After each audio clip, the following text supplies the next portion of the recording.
Hello friends, स्वागत है आपका अडानी एजुकेशन एकेडमी आसिन के इस यूट्यूब चैनल पर।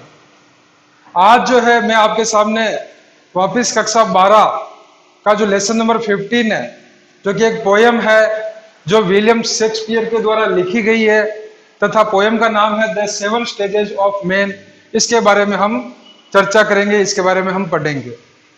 अब विलियम शेक्सपियर, जो कि जिस प्रकार से भारतीय क्रिकेट के अंदर सचिन तेंदुलकर का नाम आता है, उसी प्रकार से इंग्लिश लिटरेचर अगर हम पढ़ते हैं तो उसमें एक नाम आता है विलियम शेक्सपियर, जो अंग्रेजी के सचिन तेंदुलकर है। मैं कहने मतलब इन्होंने अंग्रेजी भाषा के लिए बहुत कुछ अपना योगदान दिया है।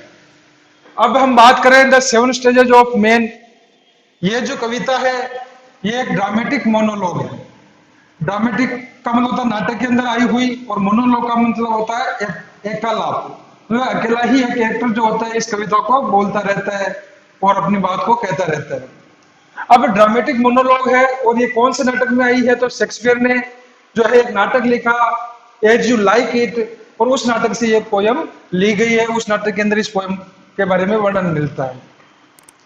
अब द 7 एजेस ऑफ मैन क्या है, तो 7 एजेस ऑफ मैन के अंदर शेक्सपियर ने मनुष्य की 7 अवस्थाएं बताने का प्रयास किया है कि किस प्रकार से मनुष्य जो है पैदा होने से लगाकर अपनी मृत्यु तक 7 अवस्थाओं में अपने जीवन को जीता है, 7 अवस्थाओं में अपना जीवन गुजारता है। आइए शुरू करते हैं poem the 7 ages of man. और इस पोयम की एक खासियत यह भी है कि इस कविता के अंदर विलियम शेक्सपियर ने बहुत सारी सिमली और मेटाफर का प्रयोग किया गया। सिमली, जैसा कि हमने पहले पढ़ा है, उपमा अलंकार, और मेटाफर का मतलब होता है रूपक अलंकार या लक्षण अलंकार। तो सिमली और मेटाफर जो है दोनों ही जो अपने अलंकार है उनका प्रयोग भी हमें इस पोएम में बहुत जगह पर देखने को मिलेगा। समझते हैं 7 एजेस ऑफ मैन। देखेंगे शुरुआत से, ऑल द वर्ड्स स्टेज। ये जो है शेक्सपियर की सबसे प्रसिद्ध लाइन रही है, ऑल द वर्ड्स स्टेज, कि पूरा का पूरा जो संसार है, वर्ड का मतलब क्या हो गया, संसार। स्टेज यानी एक रंगमंच है। अब रंगमंच आप जानते ही हैं क्या होता है, कि एक स्टेज होती है जिसके ऊपर अलग प्रकार की या विभिन्न प्रकार की सांस्कृतिक गतिविधियों को प्रदर्शित किया जाता है, उसे कहते हैं रंगमंच। तो पूरा का पूरा संसार जो है शेक्सपियर ने किसके समान बताया है, एक रंगमंच के समान बताया, एक स्टेज के समान बताया गया। और उसी स्टेज के ऊपर जो व्यक्ति है अपनी 7 अवस्थाओं को जीता है, अलग अलग एक्ट करता है, अलग अलग भूमिका निभाता है। तो all the words are stage and all the men and women, जितने भी पुरुष और महिलाएं हैं, मेयरली प्लेयर्स, केवल वो क्या है, प्लेयर्स, यानी भूमिका निभाने वाले, भूमिका निभाने वाले हीरो हीरोइन, एक्टर्स है। तो क्या कहते हैं विलियम शेक्सपियर कि all the words are stage, पूरा का पूरा संसार एक रंगमंच है, और सभी पुरुष और महिलाएं जो है केवल यहाँ पर रंगमंच पर भूमिका निभाने वाले एक्टर्स है, नायक नायिका है। दे हैव देयर एग्जिट्स, उनका स्वयं का प्रस्थान होता है, एग्जिस्ट का मतलब होता है प्रस्थान, एंड देयर एंट्रेंसेज, और उनका प्रवेश होता है। मतलब कि जिस प्रकार से एक रंगमंच के ऊपर एक तरफ से तो किसी भी कैरेक्टर का प्रवेश होता है और वो अपनी भूमिका निभाने के बाद दूसरे रास्ते से वो वापस एग्जिट कर जाता है, प्रस्थान कर जाता है। तो इसी प्रकार से इस रंगमंच, संसार रूपी रंगमंच के ऊपर भी जो व्यक्ति है जन्म लेता है, वो उसका एंट्रेंस हो गया, और उसकी मृत्यु जो होती है वो उसका एग्जिट्स होता है, उसका प्रस्थान होता है। तो they have their exits and their entrances, उनका स्वयं का प्रस्थान होता है, प्रवेश होता है। एंड वन मैन, और एक व्यक्ति इन हिज टाइम, अपने पूरे समय में जब तक वो जीवन जीता है, प्लेज मेनी पार्ट्स, कई सारी भूमिकाएं निभाता है, कई सारी भूमिकाओं को प्रदर्शित करता है। एक व्यक्ति जो है जब जितना भी इस रंगमंच पर इस संसार में जीवित रहता है, वो अलग अलग प्रकार की भूमिकाएं निभाता है। हिज एक्ट्स, और उसकी भूमिका जो है बीइंग 7 एजेज, उसको 7 अवस्थाओं में बांटा गया है। कितनी अवस्था है, 7 अवस्था। उसके जितने भी एक्ट है उनको 7 अवस्था में बांटा गया है। तो प्रत्येक मनुष्य जो है यहाँ पर अलग अलग बहुत सारी भूमिकाएं निभाता है और उनकी भूमिका को 7 अवस्थाओं में बांटा गया है। एट फर्स्ट, सबसे पहले द इन्फेंट। इन्फेंट का मतलब होता है शिशु। एक शिशु की अवस्था होती है। शिशु होता है बच्चा जब गर्भ से पैदा होता है, पैदा होते ही उसकी अवस्था जो होती है वो शिशु अवस्था होती है। और वो शिशु जो है क्या करता है, म्यूलिंग, रोता हुआ, एंड पकिंग मतलब कि उल्टियां करता हुआ कहां पर दिखाई देता है, इन नर्सेज आर्म। नर्सेज का मतलब होता है दाई।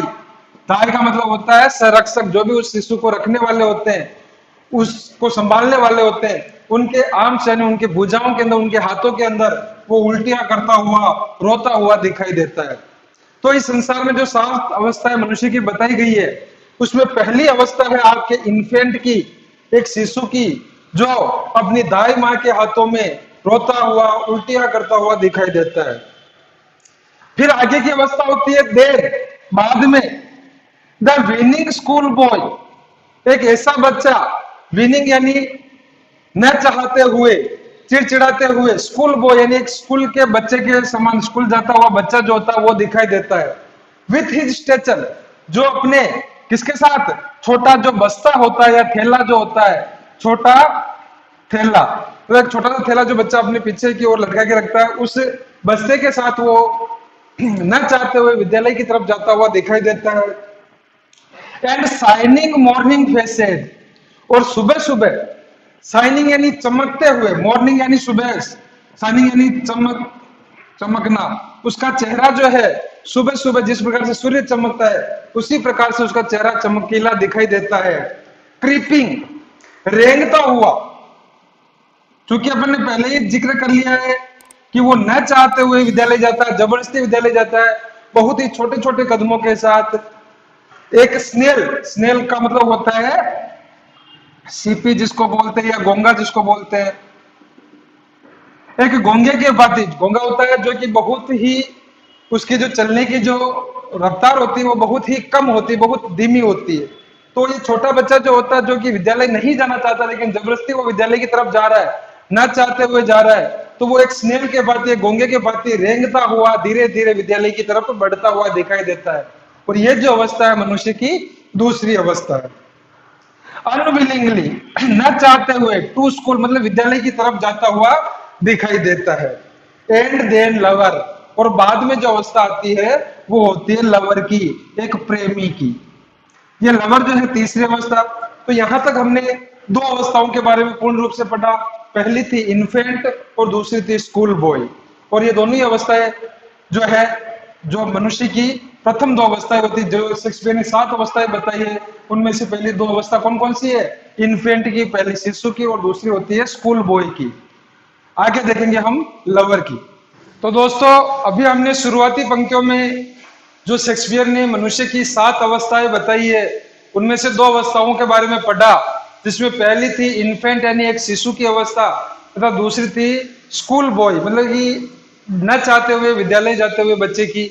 और फिर तीसरा हल्का सा इंट्रोडक्शन हुआ था लवर की। अब लवर की अवस्था के अंदर क्या स्थितियां होती है समझते हैं कि एंड देन लवर, फिर तीसरी जो अवस्था आती है वो एक प्रेमी की होती है। शाइनिंग लाइक फर्नेस, फर्नेस का मतलब होता है आग की जो भट्टी होती है उसे कहते हैं फर्नेस।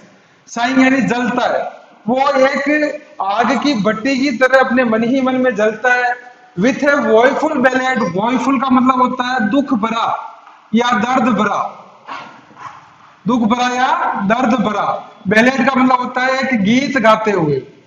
किस प्रकार से एक लवर की अवस्था को दिखाया गया है कि वो आग की भट्टी की तरह मन ही मन में जलता हुआ दिखाई देता है और एक दुख भरा गीत गाता हुआ दिखाई देता है। किसके लिए, made to his mistress eyebrow, जो कि उसने अपनी प्रेमिका की बोहो के बारे, बोहे आईब्रो का मतलब होता है बोहे, और मिस्ट्रेस यानी प्रेमिका। जो बैलेड जो है, जो गीत जो है दुख भरा गीत, वो उसने अपनी प्रेमिका की बोहो का वर्णन करते हुए उनकी प्रशंसा में लिखा है, और वो दुख भरा गीत गाता हुआ दिखाई देता है। देन ए सोल्जर, फिर उसके बाद में तीसरी अवस्था से जब हम चौथी अवस्था में आते हैं, तो वो चौथी अवस्था जो होती है वो होती है एक सैनिक की। जो कि एक सैनिक की तरह कार्य करती है। फुल ऑफ स्ट्रेंज ऑफ, अजीबोगरीब, ऑथ यानी कसम, वादे जो होते हैं, अजीबोगरीब कसम और वादों से भरी हुई होती है। And bearded like the part, bearded, और उसकी दाढ़ी जो होती है वो किसके समान होती है? पार्ट, पार्ट का मतलब लियोपार्ड, मतलब तेंदुए के समान।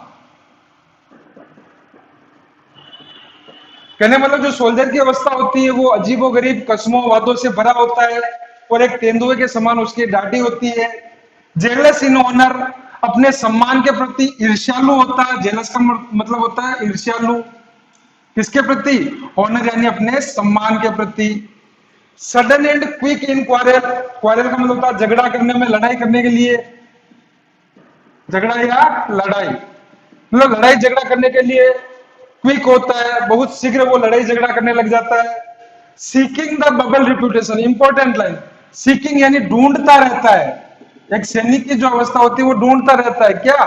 Bubble reputation. बबल का मतलब यहाँ पर बुलबुले, और रिप्यूटेशन का मतलब होता है प्रतिष्ठा। जो खोखली प्रतिष्ठा, बुलबुले जो होते हैं वो बाहर आने के बाद फूटते हैं और वो खोखले होते हैं, उनमें कुछ भी नहीं होता है हवा के अलावा। तो वो जो है खोखली प्रतिष्ठा के लिए अपने आप में, मतलब कि वो उस खोखली प्रतिष्ठा को पाने के लिए संघर्षरत रहता है। रिप्यूटेशन का मतलब होता है प्रतिष्ठा। तो कहने वाले दोनों ही अवस्था है। पहली जो मतलब अपनी तीसरी अवस्था थी वो लवर की थी, उसके अंदर वो एक भट्टी की तरह जलता हुआ दिखाई देता है, अपनी प्रेमिका के लिए दुख भरे गीत गाता हुआ दिखाई देता है। फिर चौथी अवस्था आती है एक सैनिक की, वो अपने अजीबोगरीब कस्में और वादों से भरा होता है। उसकी जो दाढ़ी होती है वो तेंदुए के समान दिखाई देती है। जेलस इन ऑनर, अपने सम्मान के प्रति ईर्ष्यालु होता है। एंड क्विक इन क्वारल, लड़ाई झगड़ा करने में तीव्र होता है।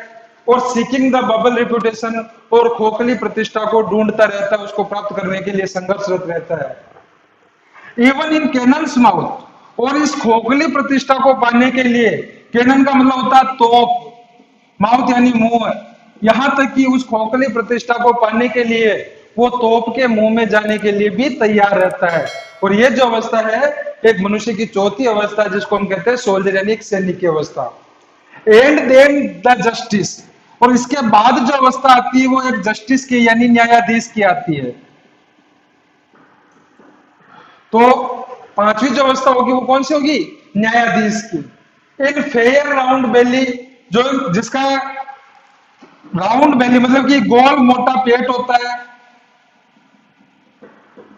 विथ गुड केपन लाइन, जिसमें बहुत सारे, केपन का मतलब होता है नर चूजे, या हम कह सकते हैं मुर्गे जो होते हैं वो बहुत सारी मात्रा में उनका मांस भरा रहता है, मतलब कि वो मुर्गे खाए हुए होता है, और उसका पेट जो है बड़ा सा होता है, गोल होता है। विथ आई सेवर, जिसकी आंखें जो है वो क्या होती है? गंभीर होती है। And beard of formal cut, और औपचारिक रूप से फॉर्मल, औपचारिक जो है उसकी दाढ़ी की कटिंग रहती है, मतलब सही तरीके से, अच्छी तरीके से सुसज्जित उसकी दाढ़ी होती है। फुल ऑफ वाइस साज, अच्छे अच्छे उदाहरण प्रस्तुत करता है,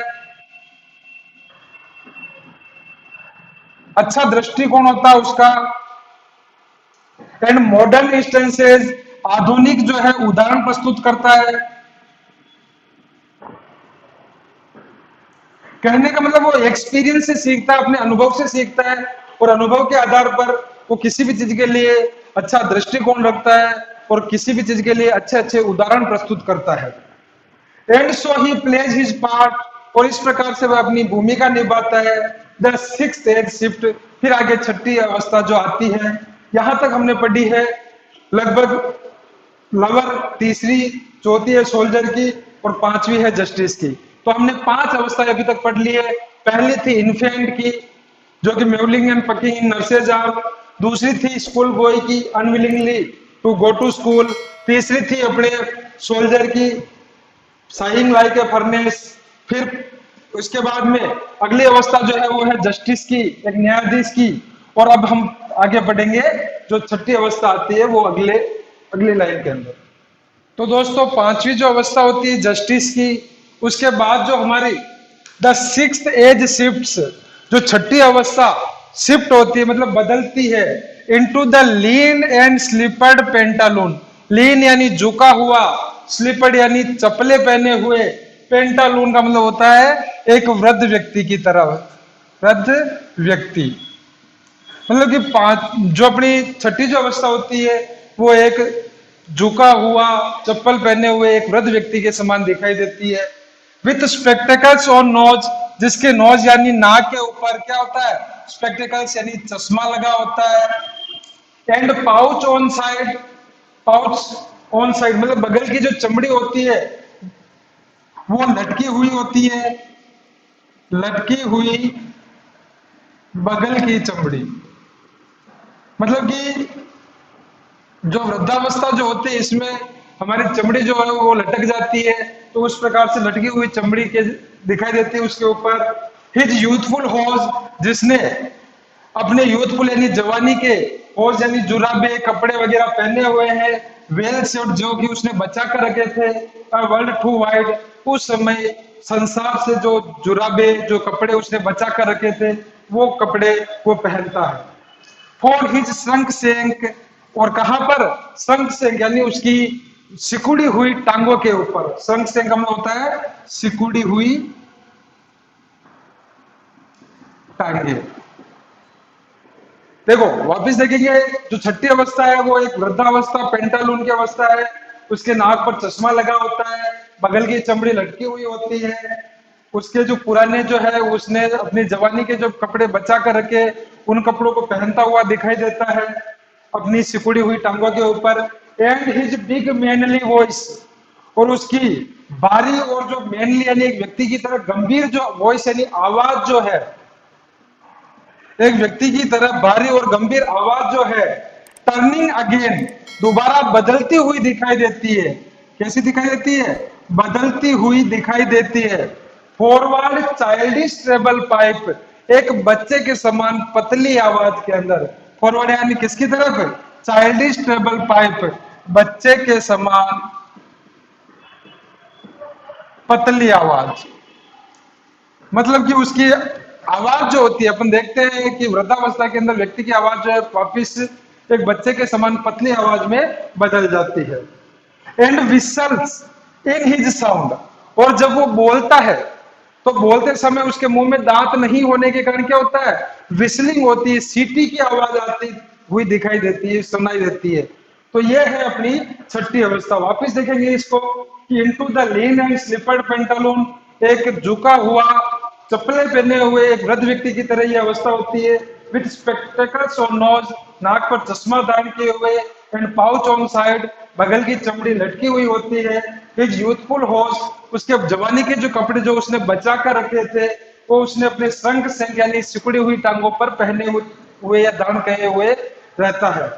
and his big manly voice, और उसकी बड़ी और एक युवा अवस्था वाले लड़के की तरह या गंभीर जो आवाज होती है, turning again forward childish table pipe, वो एक बच्चे के समान पतली आवाज में बदलते हुई दिखाई देती है। And whistles in his sound, और जब भी वो बोलता है तो विस्लिंग यानी सीटी की आवाजें सुनाई देती है। लास्ट सीन ऑफ ऑल, और अब इन सब अवस्थाओं का जो अंतिम दृश्य है, दैट एंड्स, जो समाप्त करता है दिस स्ट्रेंज, इस अजीब एंड इवेंटफुल हिस्ट्री, एक घटनात्मक इतिहास जो उसका होता है उसको समाप्त करता है, वो होती है उसकी सातवीं अवस्था। लास्ट सीन ऑफ ऑल, सभी के अंदर जो अंतिम अवस्था होती है, अंतिम दृश्य जो होता है, दैट एंड्स, जो समाप्त करता है this strange and eventful history, इस अजीब और घटनात्मक इतिहास को, इज सेकंड चाइल्डिशनेस, और वो अवस्था कौन सी है, सेकंड चाइल्डिशनेस, दूसरा बचपन। अब दूसरा बचपन क्या होता है कि वृद्धावस्था के बाद जब व्यक्ति मरणासन अवस्था में आ जाता है, मतलब मरने की सीमा पर होता है, उस समय उसकी क्या दशा होती है, किस प्रकार की उसकी स्थिति होती है, उसको कहते हैं हम सेकंड चाइल्डिशनेस। सेकंड यानी दूसरा, चाइल्डिशनेस यानी बचपन। क्योंकि उस अवस्था के अंदर एक व्यक्ति जो होता है एक छोटे बच्चे की भांति वो व्यवहार करने लग जाता है, उसकी बातों में चिड़चिड़ापन होता है, वो मतलब कि एक छोटे बच्चे की तरह की एक्टिविटीज करने लग जाता है। इसी कारण से इसको हम कहते हैं सेकंड चाइल्डिशनेस, मतलब जिद करना, छोटे बच्चे की तरह चिड़चिड़ापन महसूस होना, इस प्रकार से। एंड मेयर ओब्लिवियन, और केवल किससे भरी होती है? ओब्लिवियन यानी होता है विस्मृतियां, मतलब कि पुरानी यादें उसके अंदर भरी हुई होती है। जो 6 अवस्था के अंदर ऊपर जो यादें होती है, वो यादें उसके अंदर भरी होती है। सेंस टीथ, यह अवस्था बिना दांतों के होती है, मतलब कि उस अवस्था में सेकंड चाइल्डिशनेस में एक व्यक्ति के दांत जो है पूर्ण रूप से क्या हो जाते हैं? टूट जाते हैं। सेंस आईज, आंखें भी सेंस हो जाती है, कमजोर पड़ जाती है, दिखाई नहीं देता है। सेंस टेस्ट, उस व्यक्ति में किसी प्रकार का स्वाद नहीं रहता है, सेंस टेस्ट हो जाता है, मतलब बिना स्वाद के हो जाता है। सेंस एवरीथिंग, यहां तक कि हम कह सकते हैं कि उसमें अब जीवन जीने के लिए कुछ भी नहीं बचा है, सब कुछ उसका समाप्त हो जाता है, और वो मतलब कि एक सेकंड चाइल्डिशनेस वाली अवस्था होती है। वापिस देखेंगे सेकंड चाइल्डिशनेस को, कि लास्ट सीन ऑफ ऑल, इन सब दृश्यों में से जो अंतिम सीन है, that ends this strange eventful history, जो इस अजीब और घटनात्मक इतिहास को समाप्त करती है, इज सेकंड चाइल्डिशनेस, वो होती है दूसरा बचपन। एंड मेयर ओब्लिवियन, जो केवल किससे भरा होता है? विस्मृतियों से, पुरानी यादों से। सेंस टीथ, दांत नहीं होते हैं। सेंस आईज, आंखें कमजोर हो जाती है, टेस्ट भी नहीं होता है, और सेंस एवरीथिंग, लगभग सब कुछ समाप्त हो जाता है। तो इस प्रकार से शेक्सपियर ने सातों ही अवस्थाओं का वर्णन करने का प्रयास किया है। मैंने पहले भी बताया था, ये पोयम जो है शेक्सपियर ने एक उपन्यास लिखा है, एज यू लाइक इट। उसमें एक कैरेक्टर आता है, एक पात्र आता है जैक्स नामक, उसका नाम क्या होता है? जैक्स। और ये जो पूरी जो कविता है एक ड्रामेटिक मोनोलॉग है, एकालाप, और वो जैक्स जो है जंगल के अंदर विचरण करते हुए इस कविता को गाता रहता है। वे की जो मनुष्य की जो होती है वो 7 अवस्थाएं होती है, जिसमें पहली अवस्था उसने बताई थी इन्फेंट की, दूसरी अवस्था थी स्कूल बॉय की, तीसरी अवस्था थी लवर की, चौथी अवस्था थी सोल्जर की, पांचवी अवस्था जो थी अपने जस्टिस की, छठी अवस्था आती है पेंटालून की, और सातवीं जो अवस्था होती है वो सेकंड चाइल्डिशनेस होता है। तो इस प्रकार से सातों ही अवस्थाओं के बारे में उसने वर्णन किया है। और ये जो कविता है इसमें बहुत सारे सिमिली और मेटाफर का प्रयोग किया गया है, जो हम इसके जो पार्ट 2 है उसके क्वेश्चन आंसर करेंगे, अबाउट द पोएम और अबाउट द पोइट के बारे में पढ़ेंगे, उसके अंदर मैं उनको समझाने का प्रयास करूंगा। मुझे आशा है यह पूरी की पूरी कविता जो है आपको समझ में आई होगी, और मुझे यह भी आशा है कि आप अपने घर पर होंगे, स्वस्थ होंगे, वो तथा जो अडानी एजुकेशन एकेडमी के द्वारा जो ऑनलाइन क्लासेस चलाई जा रही है, इनको आप नियमित रूप से अध्ययन कर रहे होंगे। धन्यवाद।